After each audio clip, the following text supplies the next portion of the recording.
एक बार एक गांव में एक व्यक्ति रहता था जो बहुत ज्यादा बोलता था। वह एक ऐसा व्यक्ति था जिसको हर बारे में अपना ज्ञान देना होता था। चाहे कोई पूछे या ना पूछे, हर चीज के बारे में वह अपनी राय रखता था। जब भी कोई उससे बात करने आता तो वह उसके सामने अपना दुखड़ा रख देता था, और कोई कुछ पूछने आए तो बिना उसकी बात सुने वह अपनी सलाह देना चालू कर देता था। और यही कारण था कि उस गांव के लोग उसे ज्यादा पसंद नहीं करते थे। कोई भी उस आदमी के बातों को गंभीरता से नहीं लेता, और कई बार लोग उसकी पीठ पीछे उसका मजाक भी उड़ाते थे, जिसकी वजह से वह इंसान काफी परेशान था। और इसी परेशानी को लेकर वह आदमी एक बहुत ही प्रसिद्ध महात्मा के पास चला जाता है। उसने अपनी सारी परेशानी महात्मा को बता दी, जिसके बाद उस महात्मा ने उस आदमी को अच्छे से समझाया कि देखो, ज्यादा बोलने वाले व्यक्ति को लगता है कि वह सब कुछ जानता है, जबकि कम बोलने वाले इंसानों को लगता है कि उन्हें कुछ भी नहीं पता। जिंदगी में अभी बहुत कुछ सीखना बाकी है, इसीलिए वह बोलते कम है और सुनते ज्यादा हैं। और असलियत में समाज में उन्हीं लोगों की इज्जत होती है जिन्हें अच्छे से पता होता है कि कब बोलना है और कब चुप रहना है।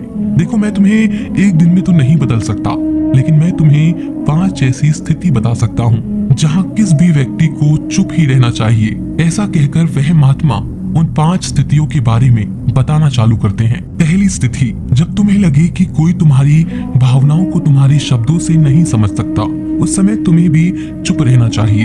अक्सर हम लोगों को अपने दुख, अपनी परेशानियां बताना शुरू कर देते हैं, जबकि हमारे आसपास रहने वाले ज्यादातर लोगों को इससे कोई मतलब नहीं कि हमारे जीवन में क्या गुजर रहा है। हर इंसान को केवल खुद से मतलब होता है। वह केवल खुद के बारे में बात करना चाहता है, वो केवल खुद की तारीफ सुनना चाहता है। उन्हें हमारे जीवन की परेशानियों से कोई मतलब नहीं होता, और ना ही वह सुनना चाहते हैं। हो सकता है 1 या 2 बार वह तुम्हारी दुख भरी बातें सुने, लेकिन उसके बाद वो तुमसे दूर भागना शुरू कर देंगे, क्योंकि कोई भी दुखी और असहाय इंसान के साथ रहना पसंद नहीं करता। इसीलिए कभी भी अपने कुछ करीबी मित्रों और परिवार वालों को छोड़कर किसी ऐसे इंसान को अपनी परेशानी ना बताएं जो तुम्हारी बातों को समझने की बजाय उनका मजाक उड़ाए। दूसरी स्थिति, जब तुम्हें ना पता हो किसी विशेष मौके पर क्या बोलना है, या फिर तुम्हें किसी भी घटना के बारे में आधा अधूरा ही ज्ञान है, ऐसे मौके पर भी तुम्हें चुप रहना चाहिए।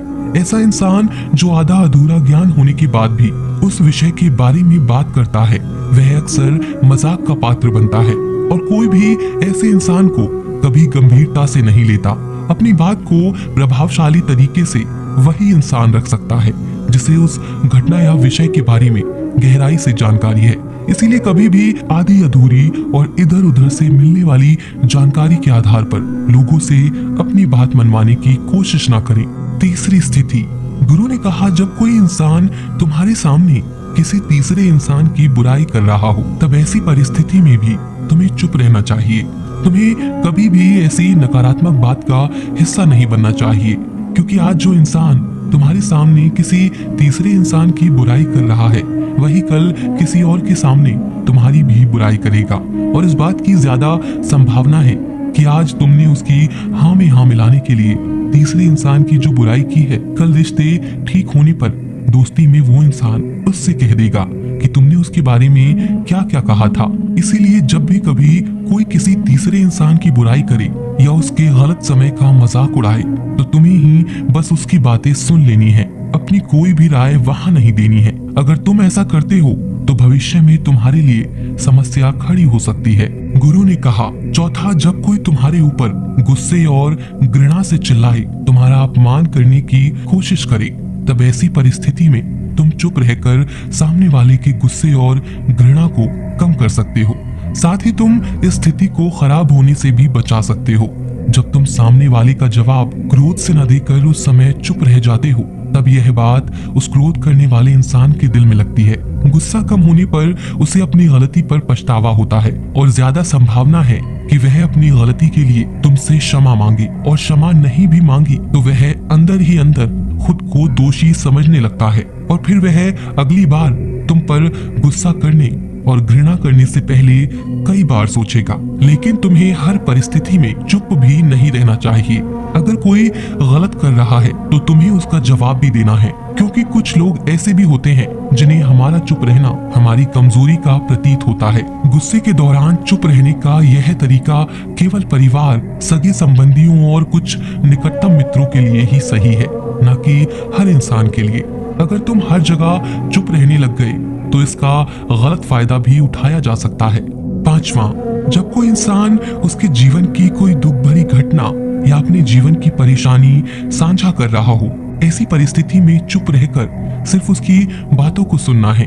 ज्यादातर लोग ऐसे होते हैं कि किसी ने उनके सामने अपनी समस्या सुनाई नहीं कि उन्होंने समाधान देना शुरू कर दिया। जबकि जब कोई इंसान हमसे अपनी परेशानी साझा कर रहा होता है तो वह हमसे किसी सुझाव की उम्मीद नहीं करता। वो बस यह चाहता है कि हम उसकी पूरी बात ध्यान से सुने, क्योंकि जब हम किसी की परेशानी को ध्यान से पूरा सुन लेते हैं तो उस इंसान को एक आत्मिक शांति मिलती है। उसे ऐसा लगता है कि चलो किसी ने तो मेरी बात को समझा। अधिकतर मौकों पर जब लोग हमसे अपनी परेशानी साझा करते हैं तो वो बस हमें अपनी बात बताना चाहते हैं।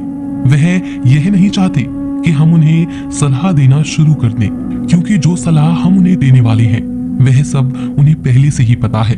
परेशानी के समय में किसी इंसान को सांत्वना देने का सबसे अच्छा तरीका है कि हम बस उस इंसान की पूरी बात को ध्यान से सुन लें। जब हम लोगों की बातों को बिना उन्हें बीच में रोके और बिना किसी सलाह दिए पूरे ध्यान से सुनते हैं तो उनकी नजरों में हमारे लिए सम्मान और स्नेह का भाव पैदा हो जाता है।